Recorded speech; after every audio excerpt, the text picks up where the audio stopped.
गांव के किनारे किसान रहता था। सब उसे भोला किसान कहते थे क्योंकि वो हमेशा कुछ न कुछ भूल जाता था। कभी हल खेत में छुड़ाता, कभी बैलों को बगैर बांधे वापस आ जाता और कभी खाने का बर्तन बाहर ही भूल जाता।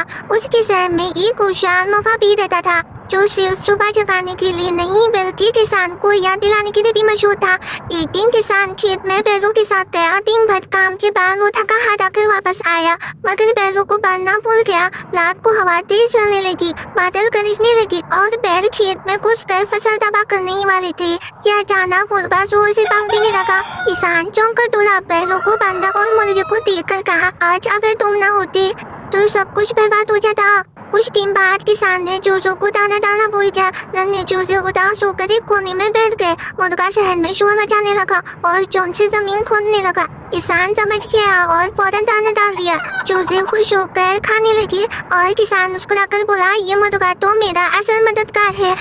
असल वाकया तो उस दिन हुआ जब किसान अपने फसल काटकर बाजार जा रहा था। रास्ते में उसने अनाज की बोरी एक दरख्त के नीचे रखी और बातों में लग गया। खाली हाथ बाजार पहुंचा तो लोग हंसने लगे। बोला, किसान अनाज कहाँ भूल आया। किसान का दिल धड़कने लगा, हाय मेरी फसल। उसी वक्त गाँव में खबर फैली कि दरख्त के पास लोमड़ी घूम रही है। किसान के पैरों तले जमीन निकल गई। इधर मुर्गा पहले ही वहाँ पहुँच चुका था। वो इतनी जोर से हाँक देने लगा कि लोमड़ी और दूसरे जानवर डरकर भाग गए। किसान दौड़ता हुआ आया तो देखा अनाज की बोरी सलामत है और मुर्गा उसकी निगरानी कर रहा है। किसान ने मुर्गा को गले लगा कर कहा, ये सिर्फ एक मुर्गा नहीं, ये मेरा सबसे बड़ा दोस्त है। बोलने वाला मैं हूँ मगर याद दिलाने वाला मेरा मुर्गा है।